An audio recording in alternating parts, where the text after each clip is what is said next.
Y empezamos. Muy bien. Ok, entonces para recordarles, hermanos, espero que hayan mandado todos la tarea que era para el día de hoy, el análisis y comentarios de los 13 puntos de la declaración y mensaje de Thomas Campbell. Si alguien le hace falta, pues apúrense antes de que termine el día, me lo mandan. Pero no he visto los correos, no he visto los correos en el día, entonces no estoy seguro si ya todos los mandaron, pero espero que sea así. Ahora, para recordarles, el 2 de febrero será el primer examen intermedio, entonces les voy a enviar 2 de febrero, no, está mal la fecha, ¿verdad? Sería... Perdón, es el 2 de marzo. Déjame reviso las fechas y les confirmo. Creo que está equivocado. Denme un segundo. ¿Dónde está mi calendario? Dígame. Una pregunta, hermano. Nos mandó usted los videos, pero ¿usted cree que pudiera compartir así las láminas, hermano, para que las pudiéramos descargar? Sí, les voy a mandar las láminas, nada más no tuve tiempo. De todas maneras, les voy a dar suficiente para que puedan alcanzar a estudiar. Ok, entonces, sí, entonces déjeme acomodar. Entonces, las fechas correctas, si se las mandé mal aquí, les voy a mandar las correctas que deben de ser. Entonces, el día 27 que es hoy es el primera tarea. El día 10 sería... Ajá, ok, así es. Entonces, la clase del día de la semana pasada, la clase de esta semana y la de la próxima, esos 3 clases van a ser para el primer examen intermedio, que va a ser hasta el día 10 de febrero. Después de ese examen sería la tarea, la presentación de cada quien el día 24. Esa fecha está bien. Y el examen final 3. Ok, entonces todo lo demás está bien. Entonces, terminando la clase, les voy a mandar la lista. De esta manera, miren, para la tarea del 24 de febrero, porque pueden empezar a prepararse cuando ustedes lo deseen, del 24 de febrero, a cada uno les va a tocar una iglesia por separado, ¿ok? Entonces, les voy a dar la lista, pero les voy a decir a cada quien en un correo. Nada más les quiero mencionar cómo están las circunstancias aquí. Ok. Entonces, por ejemplo, del siglo XIX, la nueva iglesia apostólica, esta es una de las iglesias que hay que investigar. Hay otra iglesia que se llama Cristadelfianos. Luego otra que se llama la Iglesia del Ministerial de Jesucristo Internacional, la Luz del Mundo, el Movimiento Bostoniano, la Iglesia Unida de Cristo, y la otra es la Iglesia Ni Cristo, no es la Iglesia de Cristo, se llama la Iglesia Ni Cristo. Creo que esas son todas, 1, 2, 3, 4, 5, 6, 7, y la Iglesia de los 4 columnas, algo así se llama. Entonces, en un correo lo voy a mandar a cada uno en lo personal, porque a cada uno de ustedes va a investigar de una iglesia en específico, ¿ok? No es todos van a investigar todas, cada uno le va a tocar una diferente. Entonces, después de que termine la clase, voy a hacer la lista y les voy a mandar el correo a cada quien, y ya para que ustedes la estudien, la investiguen, y ya el día 24 de febrero, de aquí a un mes más o menos, hagan su presentación de unos 5 o 10 minutos. ¿De acuerdo? ¿Una pregunta ahí? Antes de comenzar. No, ¿verdad? Ok, muy bien. Entonces, déjenme otra vez acomodo aquí mis cosas. Vamos a ver que todo está bien.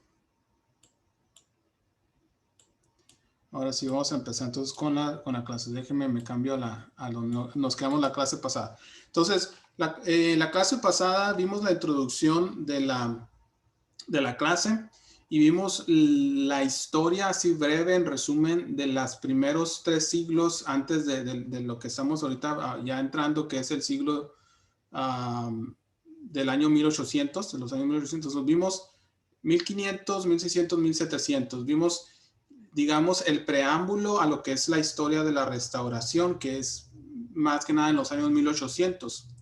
Entonces, esta sección nos ayuda a la introducción a donde vamos a empezar en el día de hoy.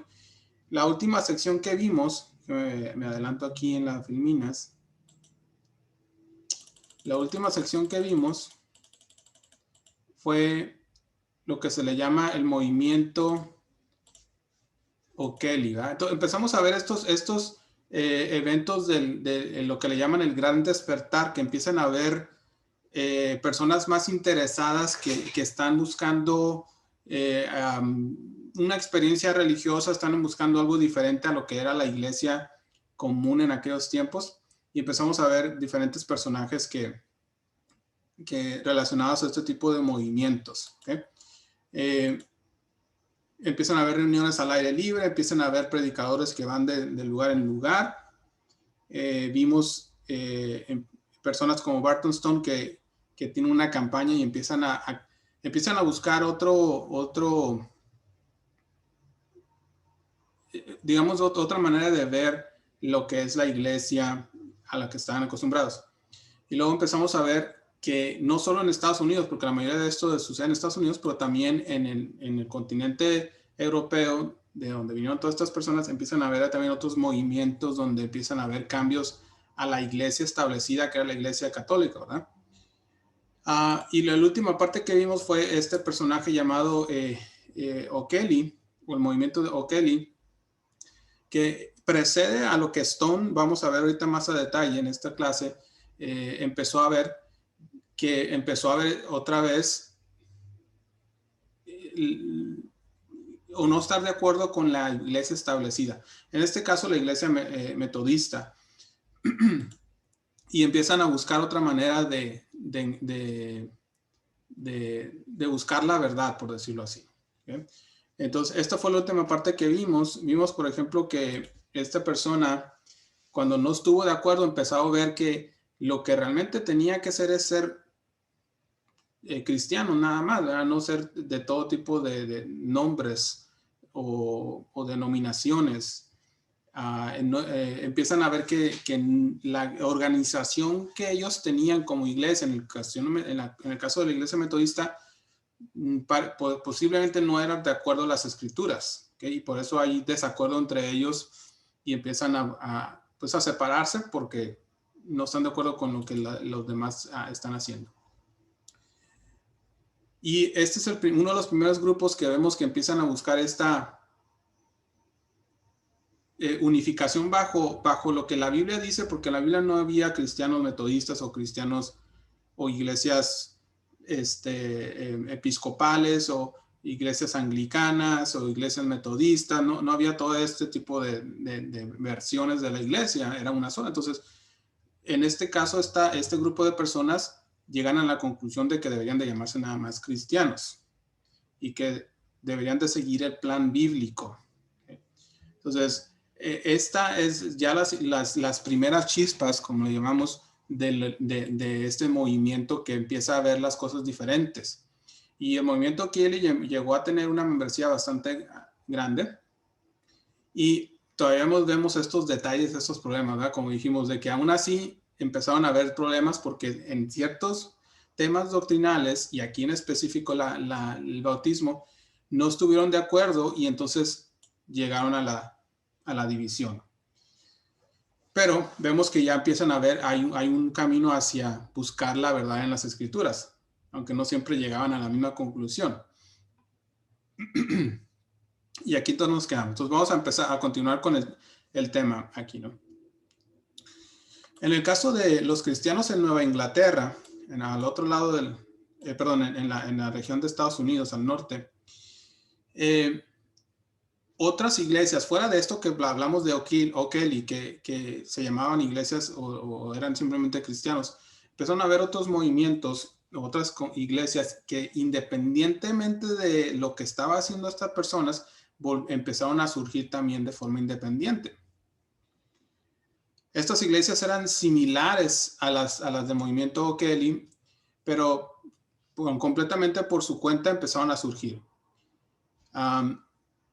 Estas congregaciones o estas iglesias en esta área tenían antecedentes bautistas y uno de los problemas es que empezaron a haber una disputa en cuanto a lo doctrinal, porque las iglesias bautistas venían muy influidas por la doctrina calvinista.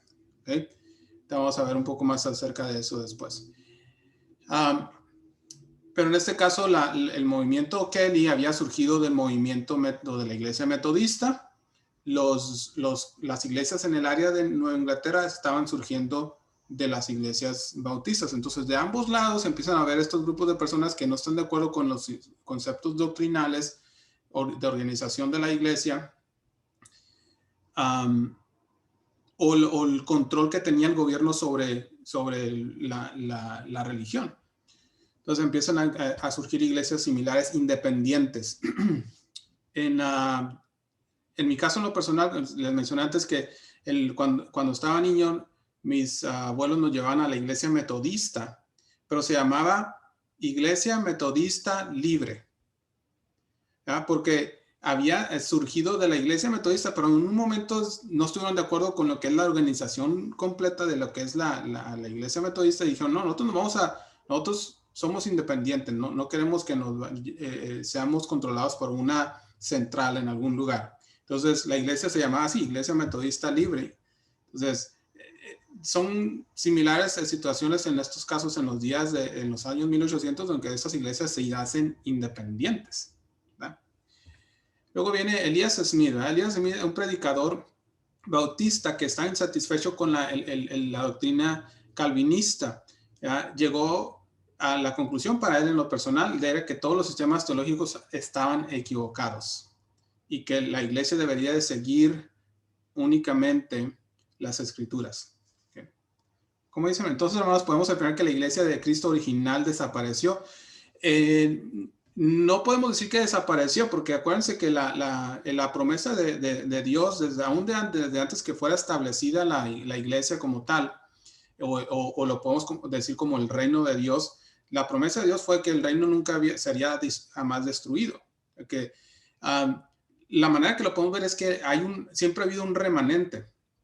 Entonces, aunque no lo podamos identificar como esta iglesia en este lugar que se reunían aquí, tal vez, mi convicción es de que la iglesia siempre ha existido, simplemente no ha sido, o pudo haber sido muy, un grupo muy pequeño, hablando de los millones de personas en el mundo, que pues no lo podemos identificar directamente, pero que siempre ha existido.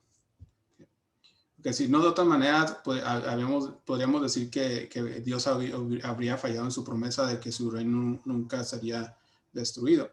Entonces, es similar a la iglesia, es similar al pueblo de Dios, a los israelitas, que siendo millones de personas, quedaron un remanente muy poquito realmente que sobrevivieron todas las guerras y a la cautividad, y que de todas maneras Dios les había prometido que los iba a rescatar, aunque fueran poquitos. Bien. Entonces, hablando de Elias Smith, ¿verdad? Y otros personajes, vamos a ver aquí en estos momentos. Tenemos a otro en esta región de Nueva Inglaterra llamado Abner Jones. También otro predicador bautista, en este caso influido por Smith, que acabamos de ver hace un rato. Y en 1801, Jones organizó una iglesia cristiana independiente otra vez en la región de Vermont. Años después esta iglesia ya había crecido suficiente. Estamos hablando que otra vez en esa región, ¿verdad? Como iglesia, pues empiezan a haber varias congregaciones y varias personas que predican en esas áreas, ¿no?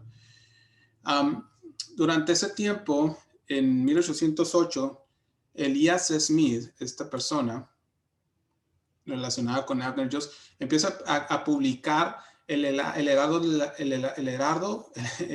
de la libertad del evangelio. Okay. Los primeros temas de este periódico, nos podemos dar cuenta que los cristianos en aquella región, las personas que se decían ser cristianos, empezó a ver un sentido de unión, de comunión entre los cristianos. Es decir, acuérdense que antes, otra vez, cada iglesia por su cuenta y sobre todo a las personas, los grupos que se habían separado de las iglesias establecidas, pues cada quien por su lado, ¿no? Pero aquí empieza a ver, a finales de la primera década de los 1800, este sentido de que empiezan a haber personas que quieren buscar unificar o juntarse de acuerdo a ciertos principios más directos a la Biblia que nada más ser cierta religión. En 1809, en el mes de mayo, varios ministros tanto de la área de Virginia como de las Carolinas enviaron saludos a las personas o las congregaciones de esta área de Nueva Inglaterra. Y dice que se regocijaban al saber que los cristianos en otras partes aceptaban, al igual que ellos, el señorío de Cristo sobre la iglesia, el Nuevo Testamento como la única regla de fe y el término cristiano como único nombre. No estoy seguro acerca de la iglesia primitiva, pero en cuanto a Campbell, pero no sé si se refiere a que dejó de existir, ¿verdad? Tal vez piensa que no, la tuvieron que volver a reconstruir, por decir de una manera, ¿verdad? A lo mejor en ese sentido. Ok, entonces, durante este tiempo, ¿verdad? Unos años más tarde, Elias Smith asistió a unas conferencias con varios predicadores cristianos en el sur, en esta región que se estaban ya, digamos, comunicándose. Y hubo pláticas de la posibilidad de que los dos grupos se unieran. Y hay algo interesante porque dice que los dos grupos se extendieron la mano derecha de la comunión. Entonces me recuerda eso a las circunstancias en las que Pablo, cuando va y visita a los hermanos en Jerusalén, va a defender su apostolado y parte de eso era, bueno, yo vengo aquí porque Cristo me reveló el evangelio y aquí está, y en esas conversaciones ellos mismos se dieron cuenta que realmente eran el mismo grupo o la misma doctrina, ¿verdad? Que no era otra persona que había inventado algo, y en este caso se dieron la mano derecha de que somos el mismo grupo, ¿no? Entonces sigue habiendo estos grupos de personas que empiezan a como que entrar en comunión, a buscar mismos objetivos. Otra vez, como vimos en esta parte al final, el centro de esta unión no es simplemente que están de acuerdo les gusta la forma que son las congregaciones, sino más bien la doctrina es la misma o debe ser la misma. El Nuevo Testamento debe ser la fuente o el centro doctrinal. Cristo debe ser el centro de la iglesia. No nos llamamos de diferentes nombres porque simplemente somos cristianos. Se empieza a ver esa convergencia entre todos ellos. Durante ese tiempo, de las primeras chispas de la restauración, le llamamos el movimiento Kelly, y las iglesias de Smith y John se unieron con el tiempo. Estos dos primeros esfuerzos, hablando de restauración, ya vino a ser conocida como la conexión cristiana. Otra vez, se conectaron, se unieron. En 1931, estamos ya adelantando un poco más de tiempo, pero hablando de este grupo de personas, estos grupos se unieron a lo que hoy se llama las iglesias congregacionales. Y después se unieron a la iglesia evangélica reformada y formaron la Iglesia de Cristo Unida. Entonces, podemos trazar cómo estos grupos fueron evolucionando durante los siguientes décadas. Okay, entonces, ahora vamos a pasar a otro, punto de la restauración, en donde empezamos a ver estos puntos de convergencia en cuanto a qué doctrina debería de ser la doctrina que la iglesia debería de seguir. Tenemos lo que se le llama la Confesión de Fe de Westminster, ¿verdad? Este documento, este credo de lo que es lo que creían en ese momento, específicamente los cristianos protestantes calvinistas, Fue promulgado en 1646 y fue parte del movimiento de la reforma de la Iglesia de Inglaterra. ¿Se acuerdan que en Inglaterra, pues, el rey asumió el poder de la Iglesia Católica, entonces se convirtió en la Iglesia de Inglaterra, lo que le llamamos la Iglesia Presbiterana. Y pues ellos mismos también empezaron a tener este grupo de personas que empezaron a buscar realmente las doctrinas de la iglesia. Y este grupo de personas que querían reformar a la iglesia de Inglaterra porque seguía siendo una versión de la iglesia católica, escribieron este credo. Y entre este credo, si ustedes ven aquí, por ejemplo, bien, la doctrina de la Trinidad, la muerte y resurrección de Jesucristo, la sola escritura y sola fide, que es fe, porque están relacionadas mucho al concepto calvinista, que es todo es nada más por fe, la salvación es por fe y no por obras, y se los olvida el obedecer el evangelio a través del bautismo, pero están, digamos que en el camino correcto de que tiene que ser nada más la escritura, ¿no? Doble predestinación, por ejemplo, que en este caso habla de la predeterminación, o piensan que Dios ha predeterminado que quienes individualmente van a ser salvos y quienes individualmente van a ser condenados, que no podemos cambiar eso, ya Dios lo predeterminó, ya nacimos y Dios ya tiene predestinado a dónde vamos, ¿verdad? Entonces quita el libre albedrío a la persona hasta cierto punto. Entonces hay personas que batallan con esto porque obviamente piensan, si yo no estoy en los que he sido seleccionado, entonces ¿para qué hacer el esfuerzo? O si yo soy el que le estoy predicando a alguien, ¿qué tal si le estoy predicando a alguien que ya está predestinado a ser condenado? Entonces, ¿para qué pierdo mi tiempo? Entonces, hay una controversia con eso, pero es parte de las creencias que tenía este grupo de personas. El pacto de obras con Adán, que significa que hay una promesa de vida si obedecemos o de muerte si no obedecemos, y que Adán rompió ese pacto. Por lo tanto, nosotros también estamos condenados en ese momento. La doctrina puritana dice que la seguridad de salvación no se acompaña necesariamente con la fe. Un concepto minimalista de la adoración, que es cómo debemos de adorar. Pero lo que ven ellos es, Dios puso en las escrituras todo lo que se necesita para la adoración y todo lo demás está prohibido. O sea, si no dice aquí que podemos hacer una convivencia, no, entonces no se puede, porque nomás Dios puso esto en la Biblia y esto es todo, ¿no? Esto es lo opuesto a algunos que es al revés, que lo ponen, si Dios no dijo que no se puede, entonces sí lo puedo hacer. Está todo permitido. Otro de los conceptos aquí en esta convención de fe es sabatarianismo, es decir, seguir el sábado. El otro concepto aquí hablan del Papa, que es el anticristo. La misa católica romana es una forma de idolatría y excluyen el matrimonio con los no cristianos. Entonces, hay ciertas, empiezan a buscar la gente la manera de encontrar un grupo de creencias que los haga acercarse más a las escrituras, al menos en lo que ellos piensan, y alejarse tanto de las reglas que la iglesia había establecido.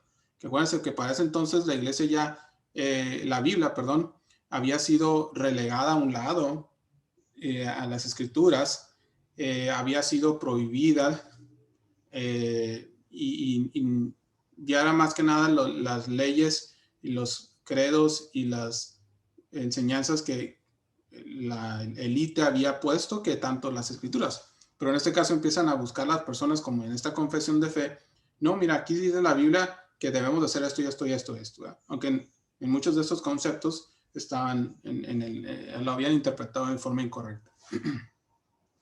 Entonces, Aparte de esto, empezamos a ver otra vez, regresando a los personajes, ¿verdad? Ok, tenemos unos 5 minutos, 10 minutos, 8 minutos antes del primer break, ok. Y para apurarnos, vamos a tener un break de 5 minutos, como nos da tiempo aquí este Zoom, vamos a tener un break de 5 minutos después de que nos desconectemos y nos volvemos a reconectar. De aprovechar el día. Muy bien. Entonces, pasando ahora a uno de los personajes importantes del movimiento de restauración. ¿Okay? Barton Stone vivió entre 1772 y 1844. Fue hijo de un agricultor rico en la zona de Maryland y su padre murió cuando tenía solo 3 años. Por la riqueza que tenía su familia, ¿verdad? Invirtió mucho de su herencia para educarse. Y en esta academia a la que fue en el norte de Carolina, es interesante que la academia tenía un solo maestro. Pero de acuerdo a aquellos días, ¿verdad? Esa era realmente una educación excelente, ¿verdad? Que tuvieras un maestro nada más. Y él es prácticamente la escuela, él mismo. En ese mismo año, predicador presbiterano muy conocido en aquellos tiempos, que era de aquellos que andaban por todas las regiones predicando en estos avivamientos, visitó la escuela y condujo un reavivamiento. En este evento dice que resultó en la conversión de casi todo el cuerpo estudiantil. Pues entre ellos también Stone, ¿verdad? Dice que Stone quedó impresionado con la predicación de McGready, excepto que el énfasis calvinista que tenía, como ya vimos en la Confesión de Fe de Westminster, lo dejó como un poco, ¿cómo diríamos? Preocupado, porque en estas doctrinas que acabamos de platicar, habla de otra vez de la predestinación y la predeterminación, y él quedó convencido de que él era uno de los que estaban perdidos, ¿no? Que no tenía esperanza. Entonces quedó en ese estado de sufrimiento por un año para tratar de ver si realmente él podía ser salvo o no. Posteriormente,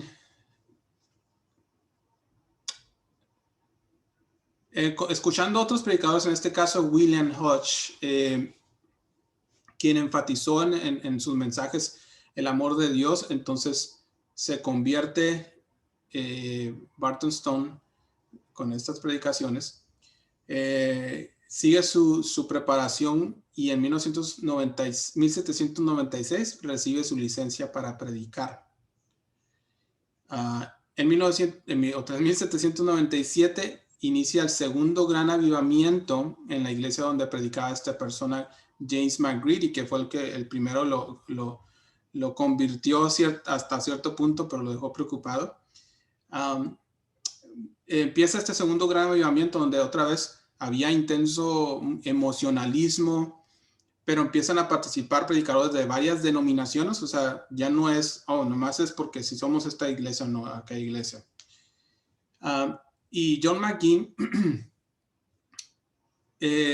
anotó esto en una carta que le mandó a Francis Asbury, anotó que el espíritu divisionista y el fanatismo estaban desapareciendo rápidamente. Entonces, otra vez a finales de los 1700 a 1800 vemos estos grupos de que empiezan a unirse o a buscar convivir, comunión.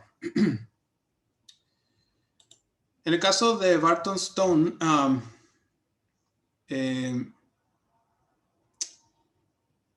aunque estaba él predicando la doctrina calvinista, muchas veces él recordaba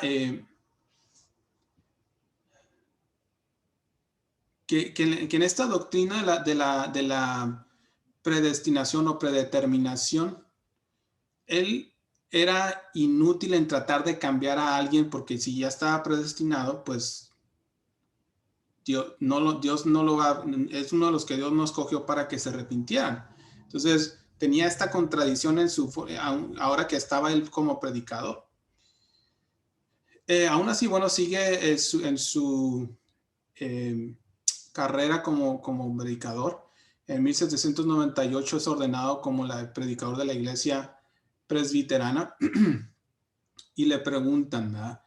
¿Recibe usted la confesión de fe de Westminster aceptando que contiene el sistema de doctrina enseñado en la Biblia? Y Stone respondió, acepto siempre y cuando esté de acuerdo con la palabra de Dios. Entonces vemos esta énfasis en estas personas durante este tiempo sí, soy parte de esta iglesia, soy parte de este grupo, pero si están de acuerdo con la Biblia, ¿no? Entonces con el tiempo empiezan a evolucionar y ver que pues no están de acuerdo con las escrituras, ¿no? Aquí quisiera hacer una breve pausa y tenemos 2 minutos, entonces vamos a hacer lo siguiente. Vamos a tomar 5 minutos breves de descanso y ahorita regresamos porque la siguiente pregunta es esto. ¿Cuál es la historia de tu conversión? ¿Verdad? Vemos a estas personas que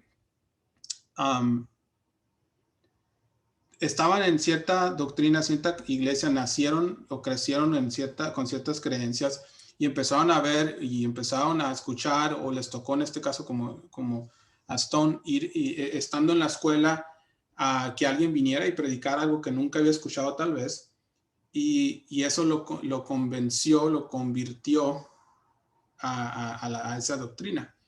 Y obviamente no fue la primera vez, hubo unos cambios porque todavía había todas estas cosas que estaban sucediendo en el mundo religioso. Entonces es una historia especial, ¿verdad? Para el caso de Stone y luego los demás que pasaron antes de él y los demás que después vamos a ver en estas historias, hubo este proceso de convencimiento de que lo que habían aprendido antes no era la doctrina de Dios y que pensaban que era la doctrina y se convirtieron. Entonces quiero que lo piensen ahorita en estos 5 minutos de descanso. ¿Cuál es la historia de tu conversión, ¿verdad? En cada uno de lo personal.